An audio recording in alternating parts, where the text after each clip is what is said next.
2019, to show you where we've gone just in 3 years, there was 2,600 pounds of fentanyl on the southwest border. Last year, it was 14,000 pounds. The number one thing is I need President Biden, Vice President Harris, and Secretary Mayorkas to prioritize our southern borders and all our borders. That's number one. Keeping our republic is on the line, and it requires patriots with great passion, dedication, and eternal vigilance to preserve our freedoms. Jenny Beth Martin is the co-founder of Tea Party Patriots. She's an author, a filmmaker, and one of Time Magazine's most influential people in the world. But the title she is most proud of is mom to her boy-girl twins. She has been at the forefront, fighting to protect America's core principles for more than a decade. Welcome to the Jenny Beth Show. In today's episode, we continue our series on the border with Sheriff Mark Daniels of Cochise County, Arizona. One of the prominent themes for all of these border sheriffs is their task to protect the citizens of their community and their way of life. Sheriff Daniels is utilizing technology in innovative ways to protect his community, but it isn't enough when the federal government has abandoned its constitutional duty to protect the border. In this episode, you'll learn how the federal government has left these communities to fend for themselves as they deal with the consequences of a wide open border.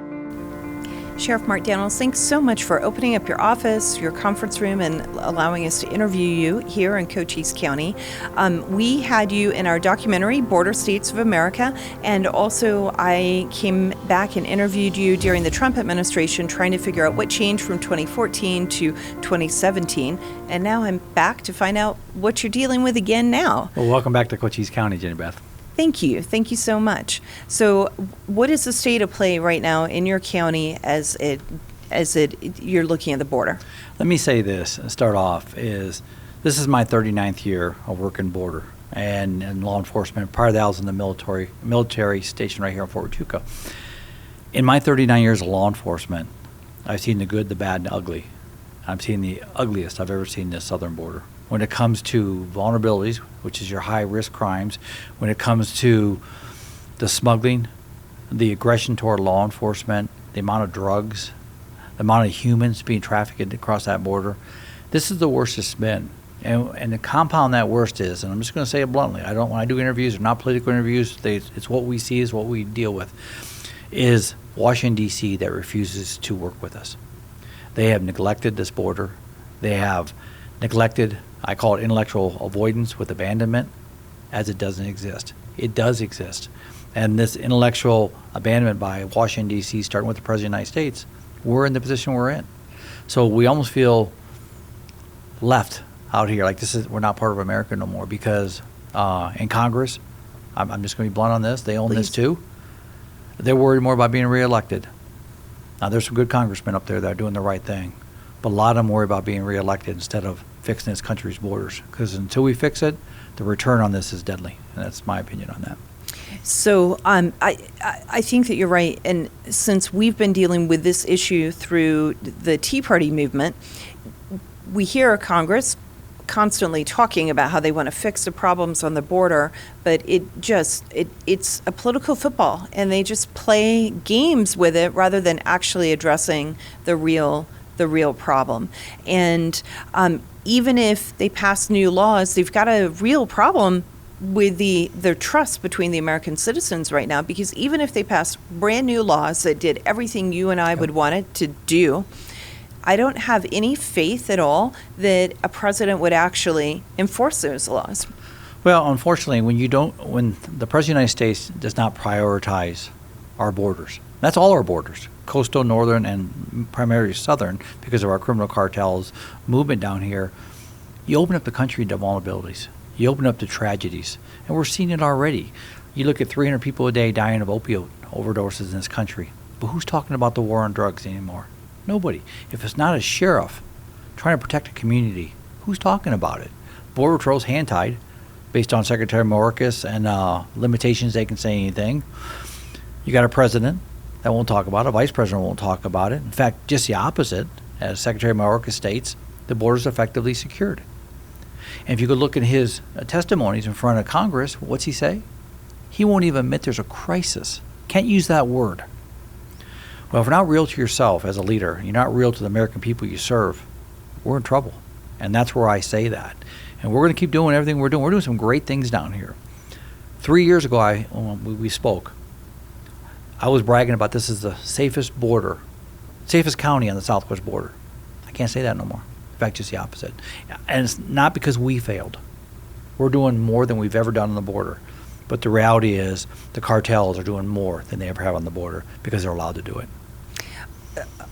Okay, you said the good, the bad, and the ugly.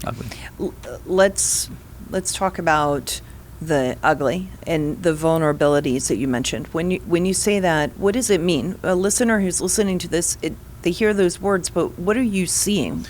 So it's easy to describe what goes on in Cochise County. We're located in the southeast corner of the state. We're the 38th largest landmass county in the country, so we're just under 6,300 square miles. We're big by landmass. So you take that and you put that into a playing field for the cartels. And when I speak to you and any other groups, I speak on public safety, which is community safety, national security, and then humanitarian. So you look at the big picture, the non-political numbers, I call them, the statistics since under this administration. They're historical numbers. 6 million people. I mean, over 1 million gotaways. I mean, these gotaways, these are people we don't even know who are, that can't give up because it's catch and release. Go give up, you get to stay in the country, and you get your benefits. Not even the case. These people can't give up because they're aggravated deportees, countries of interest, or they got such high criminals backgrounds. They just can't run up to a Border Patrol agent and say, here I am, let me be in the country. So that's what I see in my county. With that kind of element coming through Cochise County and cartels that are exploiting them with it, that's a vulnerability to every one of my citizens. And we've seen that through death, from 16-year-olds killing one of my citizens at 100-plus miles, deadly speeds, all the way to the pursuits, the daily pursuits. Last year alone, in 2022, we arrested 1,578 people in my county for state violations. These aren't immigration charges. These are state violations, all the way from murder down to misdemeanor crimes. Out of the 1,578, 1,500 were U.S. citizens that drove from all over this country through social media, the primary marketing tool here, to come to Cochise County to participate in an international crime. 78 were foreign born, which means those were the migrants that committed state crimes. And these are just state crimes. So that's unheard of. So 40 to 44% of my jail population in 2022 was border crimes. My jail holds 302, and that's double bunked. Really established for 160. So now put 1,578 in a year just border crimes. We used to run 5%, maybe 10% on average. We went up 4 times that. Those are vulnerabilities. And as a sheriff that enforces the rule of law and believes in the rule of law, we go after them. We've got interdiction teams, we have financial crimes teams, we have human trafficking teams. We have everything out there trying to combat this. But unfortunately, Governor Ducey stood with us on this. We have a new governor that right now hasn't taken anything from us. I've met with her. I need her as a governor, as a partner. But what I don't have is our federal government. I do not have our federal government. And I say that, let me just say this, Jenny Beth. The Border Patrol agents is not what I'm talking about. CBP is not what I'm talking about. Those are our partners. And I applaud them for what they're going through. I'm talking about the bureaucrats in Washington, D.C. that can't accept the fact that we have a border that needs media attention. You said 1,500 of the 1,578 were U.S. citizens who were Right. coming here. What were they doing? What are the kinds of crimes they're being charged with? So a lot of the people we see out of that 1,578, and let me stick to the 1,500 of the U.S. citizens that are legally in this country because they're U.S. citizens, recruited through social media. They come here. They get mom and dad's cars, family car, stolen car. They bring drugs down because a lot of them are addicted to drugs, stolen weapons, stolen cars, warrants. So a lot of people we see have criminal baggage. These are people that have spent their life within the criminal element. Seeing an easy way to make $2,500 per person. It used to be about $500 to $1,000 to drive per person from Cochise County to Phoenix, Arizona. 3 hours. Less than 3 hours. Pick up 4, you can see it. Now it's up to $2,500 per person. It's lucrative. The cartels have the will and they have the budget. Over here we have the federal government saying we don't have a problem. So you can see where my challenges begin right there. If it wasn't for us doing what we're doing, we'd be flooded. We'd be flooded. And those other sheriffs, and there's only a small percentage, and other law enforcement elected officials that fail to accept we have a crisis on our border, shame on them. And I'll say that, shame on them. Those people can make $10,000 for a 3-hour drive if they have 4 people at $2,500. That's what they advertise. We watch it all the time. It's very sad. And those are people who would be the gotaways. So they're the criminal element, the people from countries that are of interest to America. These are not families and children. We see about 80-90% of single male adults, and they're ages 20 to 30. That's the primary. About 10% is a female, and maybe a small percentage of a child. We very seldom see children in our county. But again, this is 100% controlled by the criminal cartels.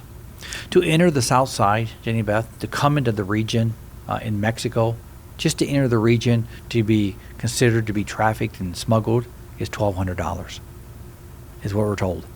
And then another starts around $6,000 to $7,000 per person to be smuggled from Mexico into the U.S. in my county.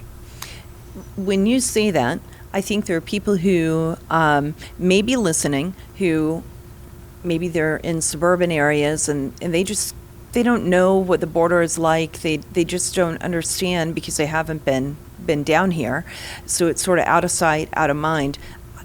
I think there are people in America who don't understand or believe that there really are cartels in Mexico that are controlling the border. And it's hard to fathom that because we expect governments to control a border, not criminal elements. But it really is cartels, correct? Oh, 100%. These criminal cartels, which are invisible to some because they don't deal with them. You go back to, I'm from the Midwest, you go back to the Midwest, you go anywhere in the interior of our country, and it's almost what they believe what the national news tells them. And I respect that. We should believe our national news. But unfortunately, they're not telling the story. You're telling the story with me today. You're asking me. But most of them don't. They tell it. They minimize it. Why we have drugs flowing in our country. Arizona leads fentanyl seizures, which is about 5 to 10% what we grab. 90% is getting away and going into communities. They get into our schools, our children, our families, and our communities, and they're killing them. I mean, why we're not talking about that? Why we're not talking about children being trafficked and exploited for sex? Boys, men, women, all that. These people that pay $6,000, $7,000 per head to be smuggled here, they don't have that money. So they're servant to these criminal cartels that are in pretty much every community in the United States. At what point do we stand up and say, we're going to take this fight to the cartels, and we're going to seal our borders, and we're going to go after these criminal cartels and treat them like they need to be treated, as criminals? But we're acting like they don't exist. They do exist. We see it every day in my county.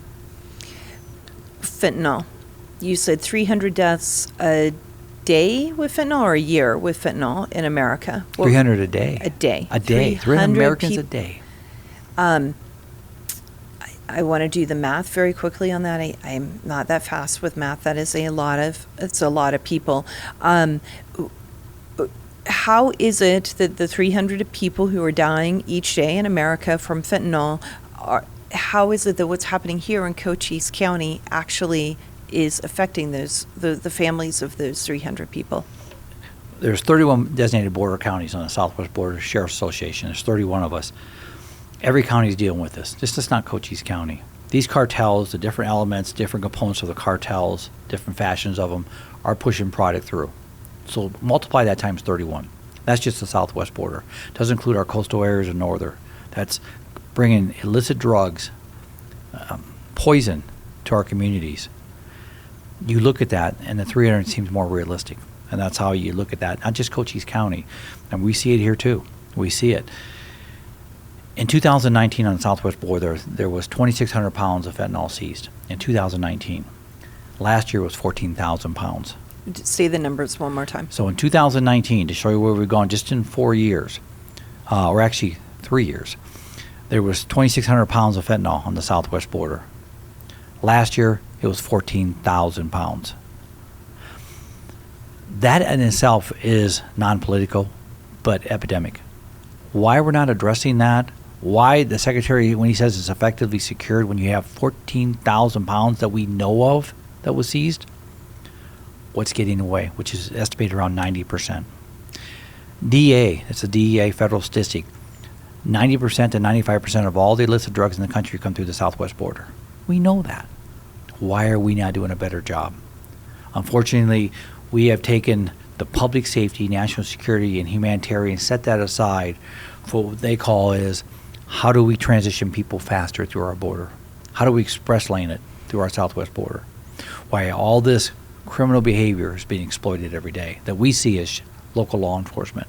Talking to my sheriffs in Texas, Arizona, and beyond, we talk about it every day. The interior sheriffs that are dealing with deaths. Ohio, for example, we've had a ton of Ohio sheriffs come out here and spend time with us because the epidemic they're dealing with, fentanyl and drug overdoses in their state, it's incredible. But if I don't hear anybody else talking about it, why not? It's a sad. We need to join forces, local, state, and federal, unite this problem and fix it. And until we do, it's only going to get worse. How many pounds have been seized this year so far in 2023? I just got the stats, but I didn't look at them, so I don't know. Okay. But I can tell you this much. It hasn't gone down. It's going up. I think 2 years ago, we had around 5.5 million pills. I think last year there was 20 million pills, one pill kills, and fentanyl. And I know we're over that this year. And I don't want to say the wrong number. This is an epidemic, and I always said that several times, but I'm going to keep saying it until our federal government steps up and says, hey, Sheriff, we want to be there with you and the 3,000 sheriffs in this country to fix it. Mayors, governors, police chiefs, we all need to do that. That's who we serve, as our citizens. And right now it's piecemealed. We'll never solve it this way. What kind of crime do you have here in your county, and how, from the border, that affects the citizens who live here in this county? What are their lives and property being impacted? Well, we've had death, and mainly our deaths come from the pursuits. So the cartels, when they recruit these 1578 to come down here, when they come down here to commit these crimes, they pick up the migrants. Our migrants are camouflaged from booty to headgear, which footgear to headgear, 100% camouflaged. They wait along the shoulders, and as soon as the car pulls up, beeps the horn, they jump in the back seat, the trunks, whatever it is, and they go 100 miles an hour. My deputies, other law enforcement, Border Patrol, we do interdiction. Sadly, though, it always doesn't turn out positive. That's when citizens get hurt, citizens get killed, people are left vulnerable out there. And that's where the tragedy. Last year alone, I think we booked 180 people, just the ones we got our hands on from running from us. But just because they get out of the county doesn't mean we don't go after them.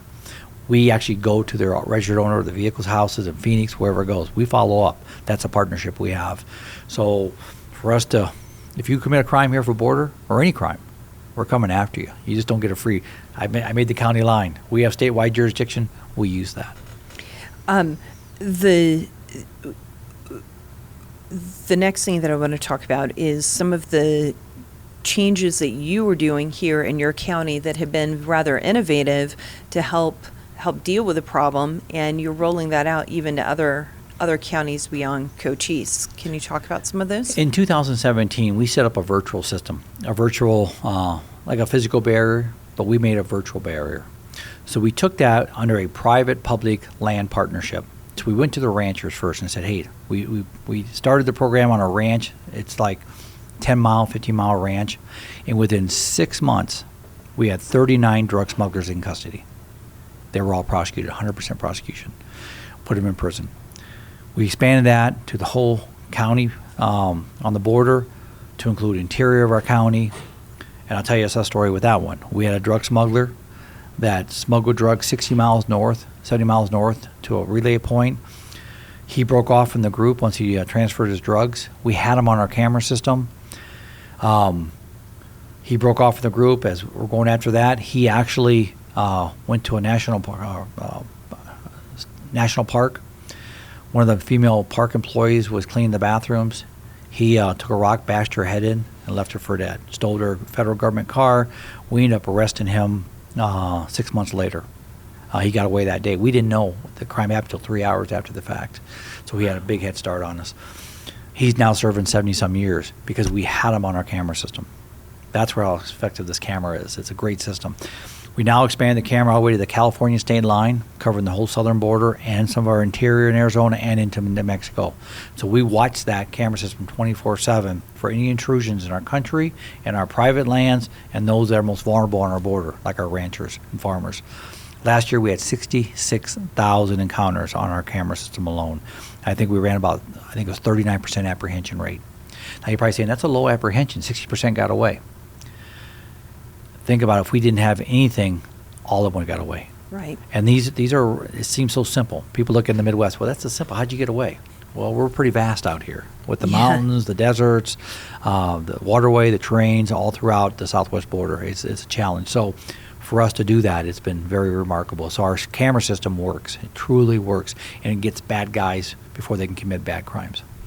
It is really interesting. When I was here before, you had launched it, but now you've really just expanded it. And the people who own private property, they're okay having cameras on their land, and There's no better protection. I mean, you look at our ranching community, I mean, that's a partnership. That's true community policing. If you want to look at a policing concept, that's one. When we can protect our citizens for their quality of life, we're doing something very positive, and they know we have their back. And like I said, taking that beyond the walls of Cochise County, I think it's pretty remarkable, and we're going to keep doing it. We have over 1,000 cameras deployed. These are complementary cameras that work directly with the federal government. We have integrity built within our system. We also have artificial intelligence in our system, and that expands every day. So these cameras are pretty sophisticated, and what we see there, as soon as you pop up on a camera, then we watch you, and we have areas, and then we bring in resources throughout the southwest border to get you. So, yeah, it's not a free ride anymore in Arizona. that's good. That's very good to know. How many miles of the border are in Cochise? I think about 350. 347, something like that. And of those, how much is private property versus government property, tribal property? We don't have any tribal lands, so Okay. the 83 miles are completely, we police it all here in Okay. Cochise County. So only sovereign land is our military installation, Fort Huachuca. And then is any of it ranchers on the border, or? Yes. We have ranchers on the border, and they have the easement, the federal government's easement, of course, and then the ranch land starts. So once you cross the border illegally, you're pretty much ours. You're in Cochise County, whether the federal government's got that easement or not. We're already looking at you. We're looking at you, and we're deploying at that.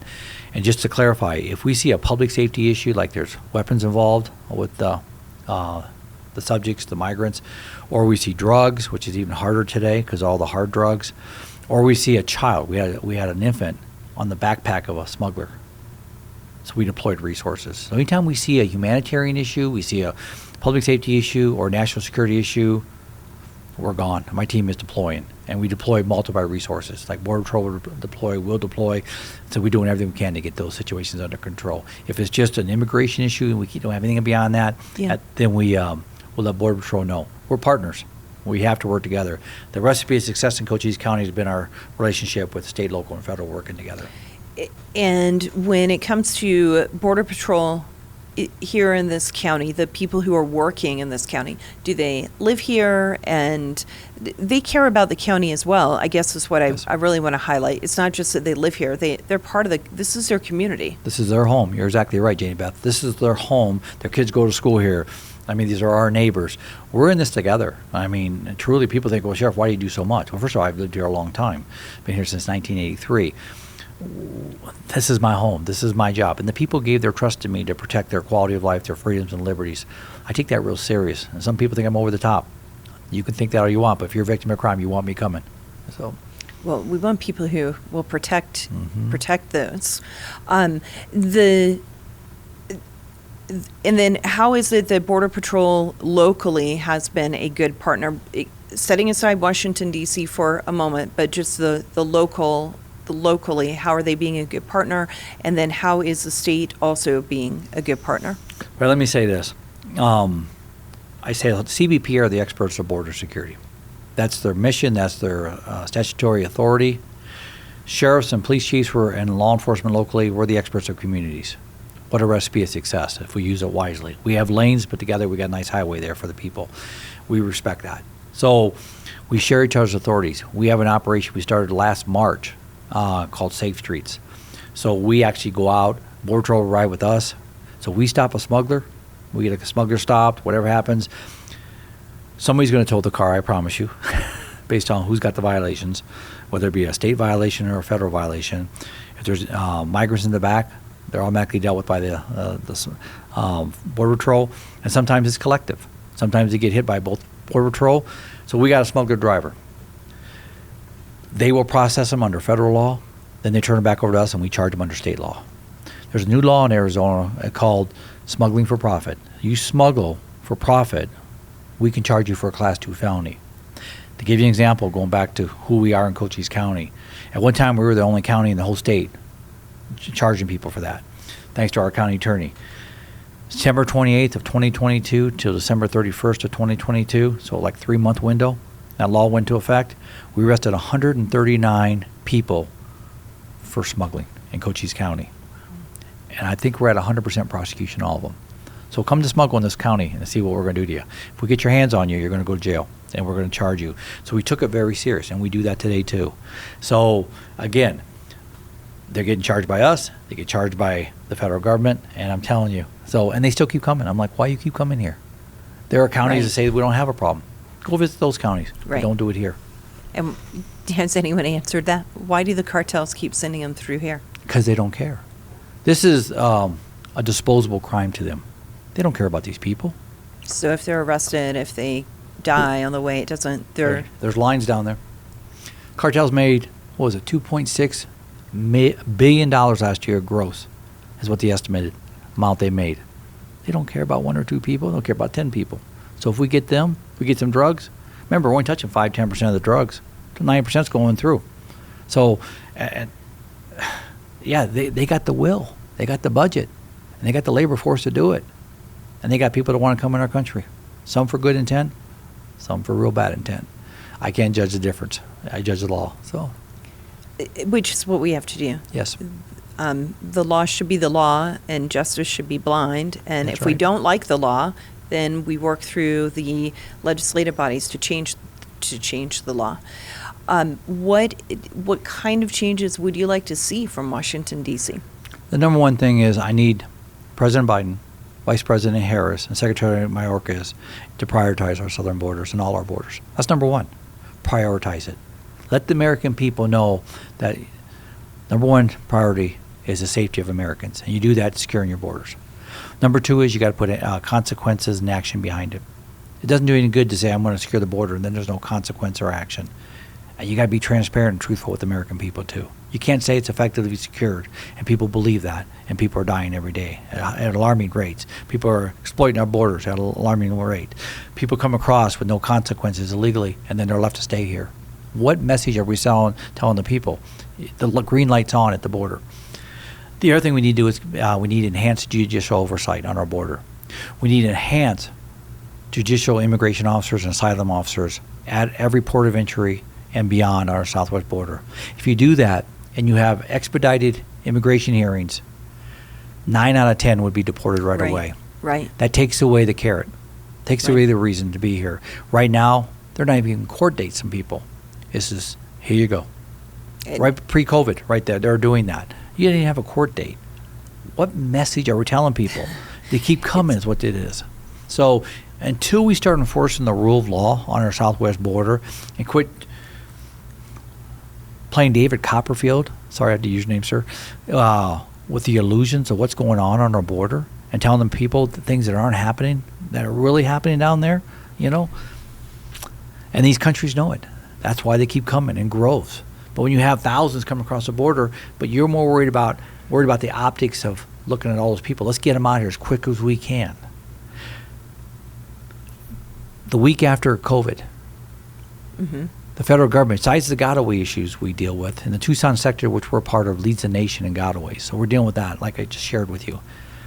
They brought in 1,300 people in a little over a week in my county from other parts of the southwest border to take away that optic look. Brought them here, processed them, and guess what? Released them into my communities.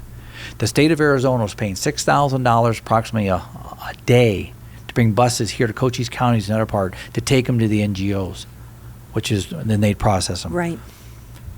That's a broken system. That's a broken system. You think anybody would call me and say, hey, Sheriff, this is what's going to happen from D.C. No. We had to pick up the pieces once again for the federal government's lack of concern for communities that we all share. I think it's out of sight, out of mind. They just, can they score political points and go back to doing whatever it is that they want to work on, or whatever it is that they do. I think just how can they get reelected? That's all they care about, and solving this problem they don't think it helps them get reelected. And Jenny Beth, you hit it on the head, and I said that earlier. Their number one goal is to get reelected. How sad is that? Where's your oath of office? The oath of office doesn't have any political R or D or I or anything else next to it. It's an oath to serve the people of this country and protect their freedoms and liberties and support the Constitution. If people could read that every day before they start their sessions in Congress, every governor, every sheriff, every mayor. That's a good idea. If they could go back and look at that, and maybe look at each other and get a mirror, look at themselves, and then do your business, we'd be a different country, because we forgot what we're doing in this country. It's sad. That is a really good idea. What you mentioned that you've had sheriffs from Ohio come here and take a look at the border. What lessons are they learning after they've been here? How does that benefit them? Understanding, first of all, where it starts. It's kind of like going back in history. If we look at history, that's the best indicator of future. Same thing here. If you can go back and look and see what we're dealing with here, looking at our prevention and how we're trying to do things, our intervention, our prevention, our education, and our enforcement. Look at all that. And then how does that affect Ohio? And how can we work better? You know, as chairman of the National Sheriff Association for Border Security, I work with sheriffs all over the country and working with states and trying to work together. The more that we can engage each other, the more that we can work together on programs. Our human trafficking is a prime example. It's a brand new unit we're doing where what we see here and what happens in Florida, what happens in Dallas, Texas, Sacramento, California, we're transient to the cartels. Get through Cochise County, and that crazy sheriff there, and we got it made. We can exploit people. But if we can work together with these urban areas that a lot of these trafficking victims are going to, we can stop it here. They can share intel with us. Financial crime, chase the money, you'll find the crime. We're doing that throughout the country. We just did it in Ohio, and we're going to continue. We just did it in Florida. We're going to keep doing that because the money that comes from these communities back into Mexico that we can track, you'll find your targets, you'll find your victims. So we're doing that too. It seems to me, as I'm talking to you about this, that those sheriffs who are from other parts of the country, if they're coming here and they're understanding the problem and then can go back to their local community and talk to their constituents, because they also normally are elected, maybe always are elected, talk to their constituents and say, the problem we're facing right here in our local high school in George Washington High School, or whatever the high school is, with drugs right here, part of the reason we have this problem is because of what I just witnessed down at the border in Arizona, and let me explain to you how. Yes. And then after they've said that, say, one of the things we need to be doing as a community here in Virginia, South Carolina, Georgia, Idaho, all the other states around the country is saying we need to call our elected officials in Washington, D.C. and tell them that the longer they don't fix that problem on the border, the more it's harming their own constituents right here. And try to tie it together a little bit more so that the sheriffs can help get people who maybe normally aren't politically active to put pressure on the elected officials. And by politically active, I mean just like picking up the phone and making phone calls. I was going to correct you on the political part of it. You know? Yeah, because it's not getting out the vote, but it's lobbying, grassroots lobbying. Well, let me add a thought to you if I could. Look at New York, Mayor Adams. Look at Chicago. Look at Denver. Now, these towns have all said they're sanctuary cities, so they turn the green light on. But what they did not do is recognize what we're dealing down here for the last 2 years. We haven't been silent about it. I have not been silent about it. But they turned their heads on us because they lived in a silo. That's not my problem. This border is America's problem. And until we all start realizing that, it's going to get worse. And what those cities are dealing with now, and they're crying out, we need help. New York has more logistical resources than probably my whole state. But now you need help. I don't have a lot of sympathy for you, Mayor Adams. I really don't. You know. You're right. And how arrogant of the city councils in those large cities, San Francisco, Los Angeles, Denver, or where it's happening in Oregon and New York, Chicago, how arrogant of them to say, we'll be a sanctuary city. You can send everyone here and we'll take care of them because we love everybody, whatever their phrase might be, without understanding that if you actually really love everybody, you're going to be paying attention to what's going on to your fellow Americans down on the border because you guys are the front line. Well, we're all Americans. That's right. And we're all community servants. I don't care how big, how small, how rural, how urban that we serve. We're all doing it for the good of this country. And if we don't recognize that soon, it's going to be so displaced, and the deadly results are already occurring every day. We have to start getting back together and get back to grassroots. Mayor Adams, you're a leader in that, one of the largest cities in the country. I think it is the largest city. Yes. At what point do you stand up and say, I need to get down the border and start talking to all the sheriffs down there? Not a show and tell visit, but get down there and see what's going on the border. And how can I be a factor here? How can I be a factor to help New York and Denver and Chicago, the state where I grew up? How can we all work together on this? Until that happens, though, we're in trouble. And the cartels love that we're not coming together. Because it benefits them. You bet. Mayor Adams is from law enforcement. He has a law enforcement background. He knows better. He knows better. He can pretend like he doesn't know better, but he knows better. He knows that when you enforce the law, you wind up having less crime because having consequences makes people much less or much more reluctant to commit the crime in the first place. Let me say this, and I've called him out on national media with that. You wore the badge. You took the oath to protect your community. And you act like you've never had that on the way you're acting. But one thing that always gets me is, why are you not calling out the President of the United States in Congress more? Yeah. Because we're the same party. And so we don't want to offend politically. I don't care about your political party. I've called the Republicans out. I'll call the Democrats out. If we don't call out people that fail to do their job, then I call them political at that point. Or they fail to recognize a problem because I don't have a border problem. Now, you're drinking the political Kool-Aid. Bottom line is, there ain't a county on the southwest border that's not dealing with this border problem. So when you turn your head or use a irrational excuse why we don't have a border problem, everybody's dealing with this. And we have an obligation as sheriffs, police chiefs, mayors to do the right thing. Yeah, absolutely. You do. Okay, I know that you've got some other appointments this afternoon, so I want to make sure that I'm very respectful of your time. I have two other questions. I want to end about talking about what you're doing right now today, but before I get to that, on the way here, we made a small detour in Tombstone, which is in your county. Yes. And Wyatt Earp, he might be one of the most famous sheriffs from history in America, and you're the sheriff in the same county he was sheriff in. He actually was never a sheriff. He was the marshal. Okay, he was marshal. Yes, everybody All right. thinks he was, though, and I get that. But he's a lawman, a Cochise County lawman. So let's face that. And the fact that him and John Behan, the first sheriff of Cochise County since 1881. I'm the 26th sheriff since 1881. So what an honor, what an historical honor to be serving the people here. Besides the fact they gave me their trust, and I take that sacred. I'm very humbled. But the history that comes with this, the movie Tombstone and the cowboys and the Earps and all that, it just, it's a treasure. It's truly a treasure to be talking to you today as a sheriff.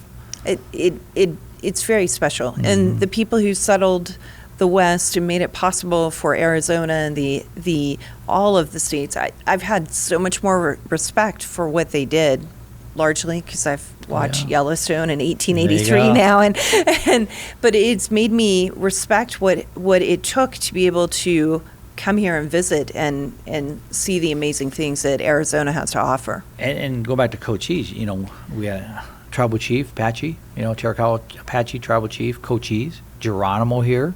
Yes. I mean, you had the Buffalo Soldiers here, the military base. I just spoke on this last Saturday and gave a presentation on the history of our patch, which has Cochise on it. So honored to do that. But just we're so rich in Yes. so many areas. And but it's a sacred area. But again, it goes back to why I got so much passion here. This is my home. This is where I raised our children. My wife and I raised our children here. My friends are here. My family's here. I just know this is home, and I'm gonna guard as much as I can until the voters say, "Hey, we're tired of you, Sheriff." Then all you have to do is tell me. I don't. You know, I'll walk away. But after 39 years, and I'm gonna do one more term, and I love what I do. It's very good. Now, the very last thing, you mentioned that you are opening a new facility here in the county, and it's one of the first of its kind. Just tell people about what's going to be happening here. So, my team and I, we're visionary. I push them hard. They get a little tired with me sometimes. Which is evidenced by the camera system. Right. Since I've been sheriff, we've brought in over $100 million in the last 11 years. Over $100 million to initiate, develop, and create programs to make our community safe. Not in the backs of our taxpayers, but a majority were state. Last year we brought in $37 million, I believe it was, from Governor Ducey, just to see the vision as we go forward. Part of that money was to acquire a regional border operations center, which will entail our interdiction team, all our special operations, all our law enforcement partners, state, local, and federal, human trafficking, financial crime, anything that has to do with border, victims, and making my county safe. And that operations center will impact all 15 counties in the state of Arizona, New Mexico, and beyond. And then our partners throughout the United States that we're going to partner with, talking about the human trafficking, talking about the drug smuggling, the financial crime part of it. Again, we're transient. We're a hub of the entry, or the gateway to the entry. But when it gets to a final destination, we want to be partners with everybody in the United States because we want the same criminals locked up as they do. So we're excited about that. We were supposed to sign the paperwork yesterday to take custody of the building, 36,000 square foot building. We can also process our camera room. Everything will be in there. We have civilian investigators for example, we get a cell phone from a smuggler. We'll get a search warrant, we'll rip the phone, we'll gather all the intel, goes into an intel base, working to say where these destinations are all at. We'll share that with our partners. So we're going after them. We're going after the cartels. They probably won't like me. I don't get a Christmas card from them. Good. The day I get one, you better worry. But yes, I will. I don't get them, I promise. So, but no, it's exciting. We're bringing hope to a situation when there's not a lot of hope on this border because of what's going on in Washington, D.C. But I can't let them stop me. Washington, D.C. or Congress didn't elect me. The people in this county did. And they have high expectations. I want to fulfill it and beyond. You're being a leader, and you're showing how it can be done and how it should be done. And if Washington, D.C. won't do what they're supposed to do, and the President of the United States won't be the leader he should be, and he actually campaigned and said he would be, then you be the leader and show the rest of the country how it can be done. If every elected leader would do their part, we could get it back together. We really do. But having a President of the United States, the world's most powerful leader, and he has to step up. President Biden, if you're watching this podcast, I ask you to step up. I do. Do it for the 700,000 cops out there working in communities. I mean, and I'm going to share a story with you, and hope you don't mind. I was in D.C. back in February, and I testified. I went to National Sheriff's. I testified the following month in front of Congress, Jim Jordan, on the border. I told them, and I'll tell you the same thing I told them. I didn't come 2,000 miles to share my politics. I came 2,000 miles to share a community and a reality with you. But I had the opportunity to sit down with the FBI director, Chris Wray, and we talked about the border. He reached out to me, and so a handful of sheriffs and us, we sat down. But at the end, I asked this question. I said, I'm going to shift gears with you, Director. The 229 cops killed in this country last year, and I'm going to put you under the spot here. How many funerals did the President of the United States, the Vice President, or his cabinet attend out of those 229? And you don't have to answer that, but I want to make a point with that statement. He made a comment to me. He goes, Sheriff, that's close to my heart. I said, what do you mean by that, Director? He goes, any cop in this country killed, I call the sheriff or the police chief and give my condolences. I said, I'm asking, I'm going to challenge you, Director. I want to challenge you that on behalf of national sheriffs, that you partner with every sheriff in this country, every police chief in this country. Let's get the federal government back in supporting our community law enforcement that put their life on the line every day. right now the federal government's not there for us. We need them there for us, but we need the leadership to come with it. So I share that story with you because if you listen to this podcast, the best thing you can do for us is support law enforcement. Let them know that and come out there and rally behind us. We need that support right now because right now our profession needs that love. That is exactly right. So we're going to do all that we can through Tea Party Patriots Action to help get the word out and to educate citizens even further about how they can help you and help their local law enforcement so that we can try to solve these problems. If Washington, D.C. won't lead, then we have to be the leaders we are looking for. Well, I always say it starts in the morning you wake up, it starts in the community. When you go to bed, it ends in the community. And I don't care what level you're leading, it all ends in the community. Good point. Thank you. Well, thank you so much, Sheriff Daniels, for being with us today. Thank you for opening up your office for us. And I look forward to coming back and seeing your new building once you get that going. Anytime. Thank you, Jenny Beth. Thank you so much. Thank you, everybody. The Jenny Beth Show is hosted by Jenny Beth Martin, produced by Kevin Mooneyhan, and directed by Luke Livingston. The Jenny Beth Show is a production of Tea Party Patriots Action. For more information, visit teapartypatriots.org. If you enjoyed this episode and want to stop freedom thieves from turning our country into a communist nightmare, be sure to click the thumbs up and subscribe to the channel. And while you're at it, click the notifications bell to get an alert every time we post a new episode.